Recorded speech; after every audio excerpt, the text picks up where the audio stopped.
Hello everyone, welcome to S Modi YouTube channel. Learn from home. You need to subscribe S Modi. So এই ভিডিওতে আমরা সম্পূর্ণরূপে আলোচনা করব কনস্ট্রাকটিভিজম নিয়ে বা we are going to understand the main concept of constructivism.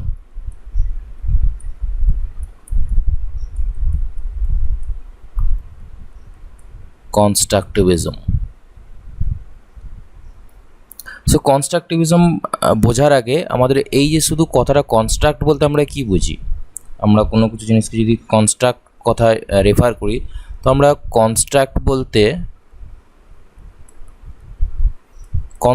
বলতে আমরা বলতে পারি কিছু বিল্ড করা, এই ধরনের কিছু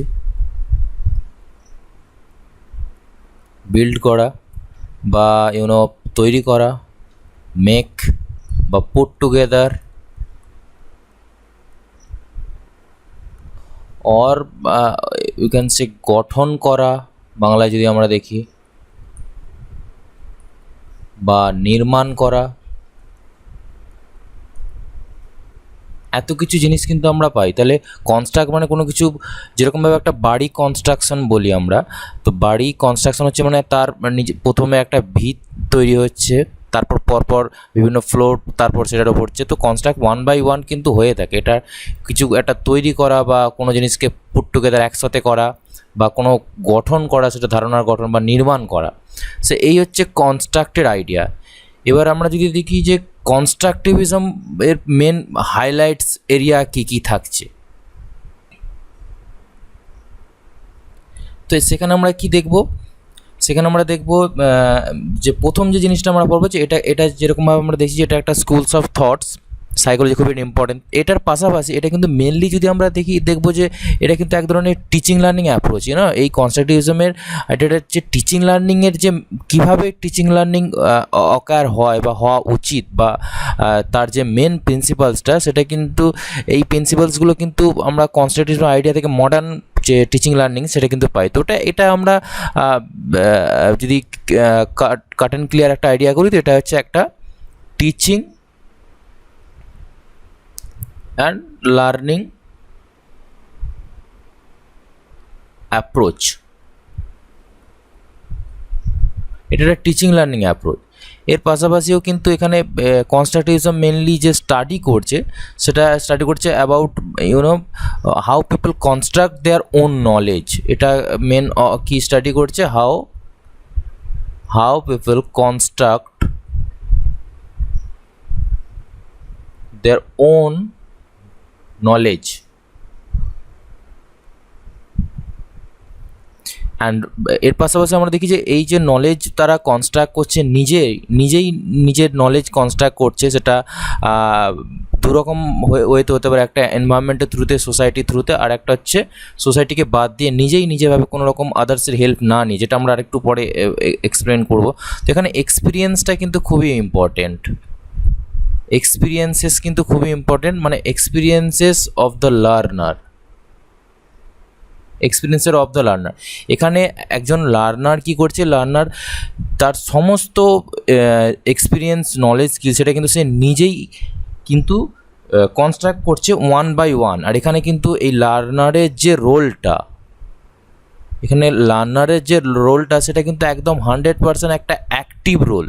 এখানে কিন্তু কোনোভাবে প্যাসিভ কিন্তু কোনো জিনিস কিন্তু আমরা এখানে কিন্তু আমরা কোনোভাবেই কিন্তু কোনো প্যাসিভ থিংস কিন্তু এখানে পাচ্ছি না। 100% অ্যাক্টিভ রোল প্লে করছে। এবং সেখানে কিন্তু এখানে আমরা বলতে পারি যে এখন যে টিচার সেন্ট্রিক যে একটা এডুকেশন সিস্টেম আগে আমরা পেতাম, সেটাকে একদম বাদ দিয়ে, রিজেক্ট করে দিয়ে, এখন কিন্তু বর্তমানে কিন্তু যে এটার অ্যাকসেপ্টেন্স আছে, সেটা হচ্ছে চাইল্ড সেন্ট্রিক এডুকেশনের কথা আমরা বলতে পারি, বা লার্নার সেন্ট্রিক এডুকেশন। তো এই হচ্ছে এর ইন্ট্রোডাক্টরি পার্ট। এরপর আমরা দেখব যে এই কনস্ট্রাকটিভিজমের মেন ক্লাসিফিকেশনস কী আছে। তো আমরা যদি কনস্ট্রাকটিভিজমকে দেখি, কনস্ট্রাকটিভিজম আমরা মেনলি তিন ধরনের পাবো, মানে তিন ধরনের কনস্ট্রাকটিভিজম আমরা পাবো এখানে।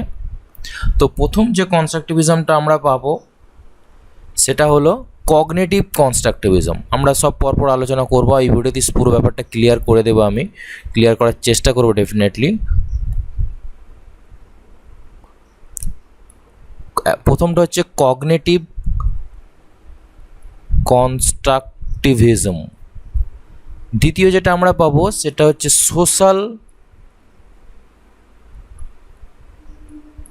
কনস্ট্রাকটিভিজম। অ্যান্ড ফাইনালি আরেকটা যেটা আমরা পাবো সেটা হচ্ছে র্যাডিক্যাল কনস্ট্রাকটিভিজম। তো এই তিন ধরনের কিন্তু আইডিয়া আমরা কনস্ট্রাকটিভিজমের আন্ডারেই কিন্তু পাচ্ছি। আর যেখানে কনস্ট্রাকটিভিজমের মেন আইডিয়াটা হচ্ছে যে বেসিক্যালি লার্নার নিজের তার নলেজকে নিজে কনস্ট্রাক্ট করে, কিন্তু এখানে আমরা দুটো কনফ্লিক্ট আলাদাভাবে পাবো, বিশেষ করে কগনিটিভ কনস্ট্রাকটিভিজমের সাথে সোশ্যাল কনস্ট্রাকটিভিজম। তো এবার জাস্ট প্রথম আমাদের আলোচনাটা শুরু করা যাক, সেটা হচ্ছে কগনিটিভ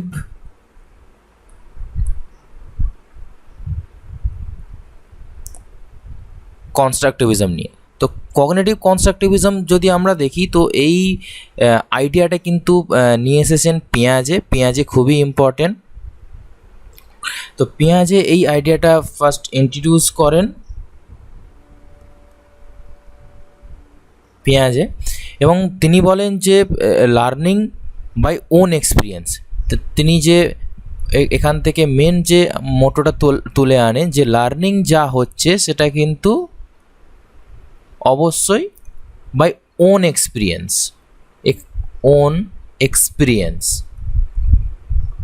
এখানে ওন এক্সপিরিয়েন্সটা কিন্তু কার? এখানে অবশ্যই লার্নারের কিন্তু ওন এক্সপিরিয়েন্স। তো এখানে তিনি বলেছেন যে আমাদের যেহেতু কনস্ট্রাকটিভিজমের আইডিয়াতে যেহেতু দেখছি আমরা যে পেঁয়াজে বলছেন যে লার্নার তার নিজের নলেজকে কনস্ট্রাক্ট করে, গড়ে তোলে, নির্মাণ করে। তো তিনি এখানে এই আইডিয়া দিতে যেয়ে কিন্তু আমরা যদি দেখি এখানে কিন্তু কয়েকটা স্টেজেসের কথা তিনি বলেছিলেন। যদিও এই পেঁয়াজের কগনিটিভ আইডিয়া নিয়ে কিন্তু আমরা অলরেডি ভিডিও করেছি, পুরো সম্পূর্ণ এলাবোরেট করা রয়েছে, তবুও আমি এখানে ব্রিফ একটা আইডিয়া দেবো। তো এখানে পেঁয়াজে বলছেন যে প্রতিটা ইন্ডিভিজুয়াল কিন্তু মেন 4টে স্টেজেসের থ্রুতেই তার কগনিটিভ ডেভেলপমেন্টটা কিন্তু হয়ে থাকে প্রত্যেকের। মেনলি আমরা কিন্তু এখানে আছি যে প্রত্যেকেরই কিন্তু 4 স্টেজেসের থ্রুতে প্রত্যেকেরই কিন্তু কগনিটিভ যে ডোমেন সেইটার কিন্তু ডেভেলপমেন্ট হয়ে থাকে সেই জায়গাটা। তার ডেভেলপমেন্টে কিন্তু আমরা দেখছি 4টে মেন স্টেজেস। তো স্টেজগুলো নিয়ে আমি কিন্তু কথা বলবো, খুবই ইম্পর্টেন্ট এই স্টেজেসগুলো। সো এরপর আমরা দেখা যায় যে পেঁয়াজের যে 4 স্টেজেসের কথা বলছেন কগনিটিভ ডেভেলপমেন্টের জন্য। তো সেই 4টে স্টেজেস আমরা কি একবার জাস্ট পর দেখে নিই। তো প্রথম আমরা যেটা পাবো সেটা হলো সেন্সরি মোটর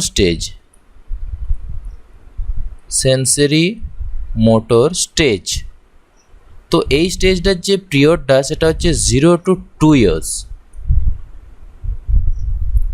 নেক্সট যে স্টেজটা আমরা পাবো অ্যাকর্ডিং টু পেঁয়াজে কগনিটিভ ডেভেলপমেন্টের জন্য নলেজ যেখানে কনস্ট্রাক্ট করছে, দ্বিতীয় স্টেজটার থ্রুতে যখন যাচ্ছে সেই স্টেজটার নাম হচ্ছে প্রি অপারেশনাল স্টেজ। এটা হচ্ছে প্রি অপারেশনাল স্টেজ। এই স্টেজটা আমরা দেখছি যে 2 to approx 5 years। And third যে স্টেজটা আছে সেটা হচ্ছে কংক্রিট অপারেশনাল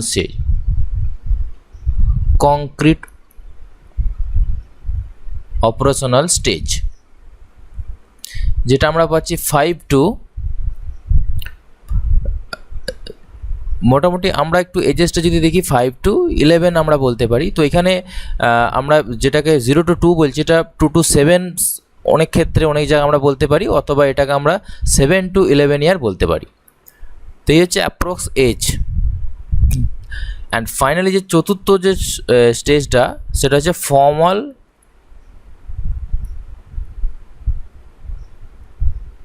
অপারেশনাল স্টেজ, যেখানে আমরা পাচ্ছি একদম 11 years to up। পর্যন্ত। তো পেঁয়াজে বলছেন যে প্রতিটা শিশুর কগনিটিভ ডেভেলপমেন্ট যখন সে নিজের তার যে কগনিটিভ যে ডোমেনের ডেভেলপমেন্ট এবং সে যেহেতু নিজেই তার নলেজকে বিল্ড করছে, নির্মাণ করছে, তো প্রতিটা শিশুকেই এই 4টে স্তরের মধ্যে দিয়েই কিন্তু যেতে হয়, এটা পেঁয়াজে বলছেন। যদিও এই কনসেপ্টটার অনেক ক্রিটিসিজম হয় যে প্রতিটা শিশুর এই 4টে স্তরের থ্রুতেই যে যাবে এরকম কোনো কথা কিন্তু নেই। তো যাই হোক, এই 4টি স্তর কিন্তু মেন আছে। তো এই 4টে স্তরের বিস্তারিত আলোচনা কিন্তু অন্য ভিডিওতে আছে, তোমরা অবশ্যই দেখবে সেই ভিডিওটা, চ্যানেলে কিন্তু প্লেলিস্টে আছে। এবার এখানে টিচিং মেথডের এমসের ক্ষেত্রে কিন্তু টিচিং মেথডের ক্ষেত্রে কি বলছেন যে টিচার এখানে কি করছেন, একজন টিচার কি করছেন না, এখানে তিনি চাইল্ডকে কি করছেন, চাইল্ড এখানে ইনফরমেশানকে সে নিজেই কিন্তু অ্যাসিমিলেট করছে। আমরা টিচিং মেথডে যদি বলি অ্যাসিমিলেট করছে, এবং তার পাশাপাশি কি করছে না অ্যাকোমোডেট করছে, অ্যাসিমিলেট করছে, ইনফরমেশন নিয়ে গ্যাদার করছে স্কিমার মধ্যে, এবং যদি ইনফরমেশনের কিছু মডিফিকেশনের দরকার হয় সেটাকেও মডিফাই করছে এবং সেটাকে অ্যাকোমোডেট করে কিন্তু এক্সিস্টিং স্কিমার মধ্যে সেটাকে অ্যাকোমোডেট করছে। এবার এক্ষেত্রে আমরা আরও দুটো জিনিস পাই, সেটা হচ্ছে অ্যাডপ্টেশন, যেখানে ইনফরমেশনকে সে অ্যাডপ্ট করছে এবং সেটা অ্যাডজাস্টমেন্টও করছে, এবং পাশাপাশি ইকুইলিব্রিয়াম। তো ইকুইলিব্রিয়ামের জায়গাটা হচ্ছে যখন কোনো ইনফরমেশন যখন মডিফাই হচ্ছে, এই মডিফাই হওয়ার ফলে ইকুইলিব্রিয়ামের স্তরটা আসে। যদি মডিফিকেশানটা অ্যাডজাস্টেবল হয়, স্কিমার মধ্যে ফিক্সড হয়ে যায়, অ্যাডজাস্ট হয়ে যায়, তাহলে কিন্তু ইকুইলিব্রিয়ামটা পজিটিভ ওয়েতে হচ্ছে। নাহলে কিন্তু আমরা দেখি ইকুইলিব্রিয়ামের অনেক সময় মানসিক ভারসাম্য কিন্তু হীন হয়ে যায়, যখনভাবে অ্যাকোমোডেট করতে পারছে না সেই স্তরটা। তো যাই হোক, আমরা এই 4টে স্টেজের থ্রুতেই পেঁয়াজে বলছেন যে কগনিটিভ ডেভেলপমেন্ট হয় এবং লার্নার সে নিজেই নিজের নলেজকে কনস্ট্রাক্ট করে গড়ে তোলে বা নির্মাণ করে। এবং এক্ষেত্রে টিচিংয়ের যদি অ্যাপ্রোচের কথা বলি, তো চাইল্ড কী করছে বা লার্নার অ্যাসিমিলেট করছে, ইনফরমেশনকে গ্যাদার করছে, তার পাশাপাশি আবার স্কিমার মধ্যে অ্যাকোমোডেটও করছে যদি কিছু চেঞ্জেস থাকে, বা মডিফিকেশানের থ্রুতে চেঞ্জেসও কিন্তু করছে। নাও এরপর আমরা দ্বিতীয় যেটা পেলাম ক্লাসিফিকেশানসে, যেটা আমরা পেলাম হচ্ছে social constructivism. Now let's talk about social constructivism. এখানে আমরা সোশ্যাল কনস্ট্রাকটিভিজমে যদি দেখি, তো আমরা এটার সোশ্যাল কনস্ট্রাকটিভিজমের যদি জনক দেখি, তাহলে কিন্তু লেভ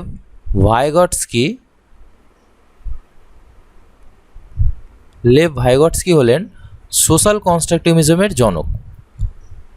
এখানে ভাইগটস্কি এসে বলছেন, যেখানে পেঁয়াজে বলছিলেন পেঁয়াজে অনেকটাই কিন্তু মোর নলেজেবল আদার, মানে টিচার বা সিনিয়র বা ফ্যামিলি ওল্ডারদের এবং সোসাইটির রোলকে অনেকটাই ইগনোর করে দিয়েছেন শিশু যখন নিজে সেই নলেজকে কনস্ট্রাক্ট করছে। হ্যাঁ, কিন্তু এইখানে সোশ্যাল কনস্ট্রাকটিভিজমের আইডিয়াটাই হচ্ছে যে শিশু সর্বক্ষেত্রেই তার নলেজকে নিজে কনস্ট্রাক্ট করে বটে, কিন্তু তার জন্য কিছু তার সাপোর্ট কিন্তু লাগে, যেখানে সে কী করছে না সোসাইটির সাথে ইন্টারাক্ট করছে। এইখানে এসে আমরা দেখছি এখানে সোসাইটিকে পাচ্ছি, তার পাশাপাশি আমরা দেখছি যে MKO মোর নলেজেবল আদার, যিনি তার থেকে basically someone who has better understanding than the child বা লার্নার। এছাড়াও আমরা কি পাবো, এখানে এসে কিন্তু স্ক্যাফোল্ডিংয়ের থ্রুতেও কিন্তু চাইল্ড শিখছে বা নলেজকে কনস্ট্রাক্ট করছে। লেভ ভাইগটস্কির এটা কিন্তু আইডিয়া। তো এখানে আমরা যে কী টার্মগুলো এখানে পাবো সোশ্যাল কনস্ট্রাকটিভিজমে, এগুলো একটু এলাবোরেট করে নিই। তো প্রথম আমরা যেটা পাচ্ছি যে মানে অ্যাকর্ডিং টু ভাইগটস্কির, সেখানে বলছে লার্নিংটা কীরকমভাবে হচ্ছে না, এখানে বলছেন যে লার্নিংটা হচ্ছে কিন্তু একটা কোলাবোরেটিভ প্রসেস, এটা কোনো ইন্ডিভিজুয়াল প্রসেস কিন্তু নয়, এটা অবশ্যই একটা কোলাবোরেটিভ প্রসেস। কোলাবোরেটিভ প্রসেস, যেখানে কি হচ্ছে না একাধিক জন কিন্তু একাধিক ব্যক্তি হতে পারে, একাধিক এলিমেন্টস হতে পারে, এজেন্ট হতে পারে, তারা কিন্তু একই সাথে যুক্ত হয়ে কিন্তু একজন লার্নারের নলেজ যে কনস্ট্রাক্ট হচ্ছে তাকে হেল্প করছে এখানে এসে। এবার এখানে আমরা প্রথম কাজ কি, এখানে তো আমরা ফ্যামিলির কথা বলতে পারি, ফ্যামিলি, সোসাইটি, এছাড়াও আমরা কিন্তু MKO একটা খুব বড় কনসেপ্ট ভাইগটস্কি দিয়েছেন, যেখানে MKO এর আমরা যদি ফুল ফর্ম দেখি, MKO হচ্ছে মোর নলেজেবল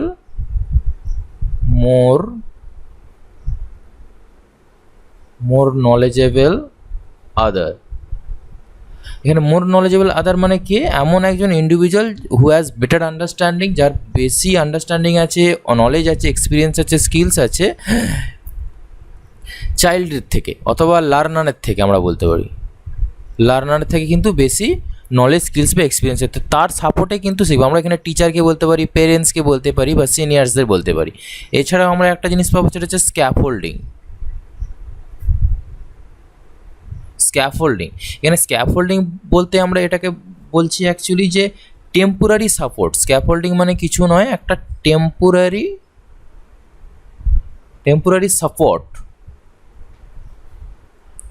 সাপোর্ট, যেখানে কি হচ্ছে কোনো একটা জিনিসকে বা টপিককে আন্ডারস্ট্যান্ড করতে একটা সার্টেন একটা সাপোর্ট কিন্তু দেয়া হচ্ছে সেই চাইল্ডকে বা লার্নারকে, এবং যখন সেই জিনিসটা সে আন্ডারস্ট্যান্ড করে নিচ্ছে তখন কিন্তু এই যে টেম্পোরারি যে সাপোর্টটা সেটা কিন্তু রিমুভ করে দেওয়া হচ্ছে, সেটা কিন্তু বাদ দিয়ে দেওয়া হয়েছে। তো টেম্পোরারি সাপোর্ট দিয়ে স্ক্যাফোল্ডিং কিন্তু করানো হয়। মানে লাইক কেউ যদি সাইকেল চালানো শেখে, তো সাইকেল প্রথম যখন সে চালাবে তাকে তার ব্যালেন্স শেখানোর জন্য কেউ হয়তো তার পিছনের দিকে কেউ হয়তো একজন তাকে হয়তো ধরে সাপোর্ট দেবে, কিন্তু সে সারা জীবন তো তাকে সেই সাপোর্টটা দিয়ে যেতে পারবে না। তার লার্নিংটা যখন হয়ে যাবে, সে নিজে যখন কনস্ট্রাক্ট করবে আইডিয়াস, এক্সপিরিয়েন্স, স্কিলস, তখন সেই সাপোর্টটাকে সরিয়ে নেওয়া হবে, এবং সেইভাবে চাইল্ড কী করছে বা লার্নার সে নিজের নলেজকে কনস্ট্রাক্ট করছে। এই হচ্ছে ব্যাপার। এবং এর পাশাপাশি এখানে আরেকটা ইম্পর্টেন্ট জিনিস আমি জাস্ট একটু বলে দিই, এখানে আমরা আরেকটা জিনিস ইম্পর্টেন্ট খুব পাবো, সেটা হচ্ছে ZPD, যেটাকে আমরা জোন অফ প্রক্সিমাল ডেভেলপমেন্ট বলছি। এটাকে আমরা বলছি জোন অফ প্রক্সিমাল ডেভেলপমেন্ট।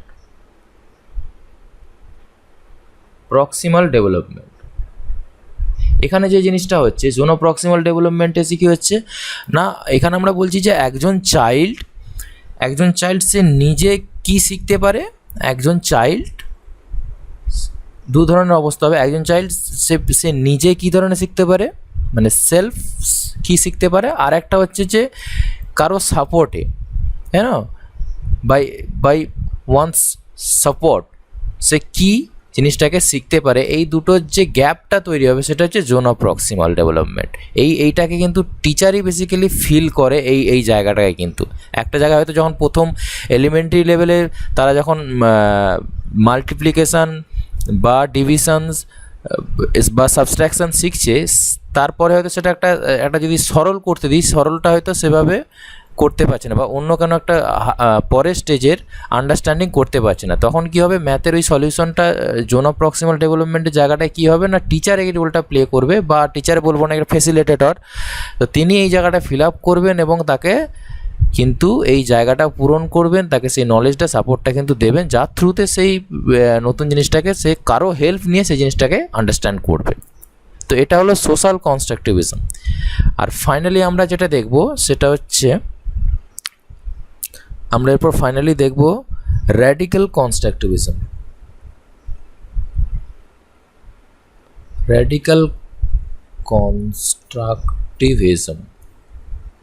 এরপর এখানে আমরা র্যাডিক্যাল কনস্ট্রাকটিভিজম যদি দেখি, তো এটা আমরা যেরকমভাবে পেলাম যে কগনিটিভ কনস্ট্রাকটিভিজম, আমরা পেঁয়াজের কথা পেলাম, পেঁয়াজে চিফ এক্সপোনেন্ট বা আমরা জনক বলতে পারি, সেরকমভাবে ভাইগটস্কিকে আমরা পেলাম সোশ্যাল কনস্ট্রাকটিভিজম। এবার র্যাডিক্যাল কনস্ট্রাকটিভিজমের আমরা যদি জনক দেখি, তো এখানে আমরা র্যাডিক্যাল কনস্ট্রাকটিভিজমের জনক হিসেবে দেখব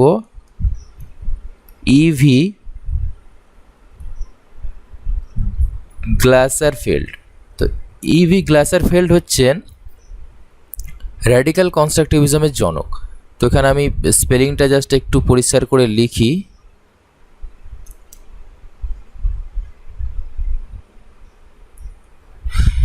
তো ইভি গ্লাসারফেল্ড বলছেন যে এখানে চাইল্ড সে নিজে নলেজকে কনস্ট্রাক্ট করছে, নির্মাণ করছে, সব কিছু ঠিক আছে, কিন্তু এখানে নলেজ বলতে আমরা যেটাকে বুঝবো সেটা হবে কিছু ইনভেনশন, নট ডিসকভার্ড। এখানে একটা ফেমাস একটা কিন্তু আমরা লাইন পাবো এখানে, যেখানে বলছে যে আমরা নলেজ কোনটা না বা লার্নিং কোনটা, knowledge is invented not discover. তার নলেজ কি হচ্ছে ইনভেন্টেড, ডিসকভার না। কোনো একটা জিনিসকে সার্টেনলি আমরা যেভাবে কোনো জিনিসকে পুঁথিগতভাবে পড়ে নেওয়া বা যে সমস্ত ইনফরমেশান নিচ্ছি, রেডিমেড ইনফরমেশান, সেক্ষেত্রে হচ্ছে সেগুলো শুধুমাত্র আমাদের লাইফটাকে চালানোর জন্য, জাস্ট সোসাইটির সাথে বা আমরা বলতে পারি এনভায়রনমেন্টের সাথে যাতে আমরা অ্যাডজাস্ট করে চলতে পারি, সেইটুকুই, নাথিং মোর দ্যান দ্যাট। বা এইটা কিন্তু আমাদের রিয়ালিটি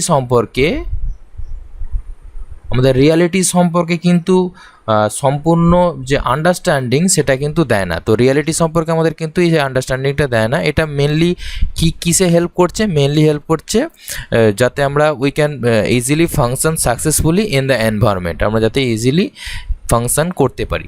তো এটা কিন্তু আরও হায়ার কনসেপ্টের জায়গায় পাচ্ছি, যেখানে ইনভেনশনের কথা কিন্তু বলা হচ্ছে, যেখানে knowledge is invented not discovered.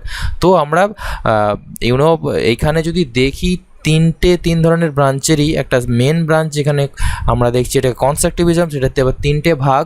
একটাকে আমরা প্রথমে দেখছি কগনিটিভ, যেটা পিয়াজের থিওরির মধ্যে আসছে। তারপর আমরা পাচ্ছি ভাইগটস্কি, যেটা আমরা সোশ্যাল কনস্ট্রাকটিভিজম বলছি। তারপর আমরা এখানে ইভি গ্লাসেরফেল্ডের কথা পাচ্ছি, যেটা র্যাডিক্যাল কনস্ট্রাকটিভিজম, যেটা এখানে এসে বলছে যে ইনভেন্ট করাটাই হচ্ছে নলেজ কোনোভাবে ডিসকভার্ড নয়, জাস্ট কোনো কিছু জিনিস পড়ে নিলাম হয়ে গেল এরকম কিছু নয়। এখানে কনস্ট্রাক্ট করবে, নতুন কিছু জিনিস প্রতি মুহূর্তে সে আবিষ্কার করে জিনিসকে কিন্তু আন্ডারস্ট্যান্ড করবে। সো এই হচ্ছে আমাদের আজকের ভিডিওর কনস্ট্রাকটিভিজমের আইডিয়া সম্পূর্ণ এলাবোরেশন। তো আশা করি কনসেপ্টটা সেন্ট্রাল আইডিয়া ক্লিয়ার হয়েছে, খুবই ইম্পর্টেন্ট এই টপিক। So thank you so much for watching this video and happy learning. And finally অবশ্যই কিন্তু চ্যানেলটাকে সাবস্ক্রাইব করে নিও, আর অবশ্যই ভিডিওটাকে লাইক করো। আর যদি পিডিএফ নোটস পেতে হয় তাহলে আমাদের টেলিগ্রাম চ্যানেলে কিন্তু অবশ্যই লিঙ্ক দেওয়া রয়েছে, সেটাকে জয়েন করো, অথবা টেলিগ্রামে যেয়ে করে তোমরা এস মোদি সার্চ করলেও পেয়ে যাবে, সেটাতে জয়েন করে যাবে। So subscribe this channel once again and like share. So thank you so much and happy learning.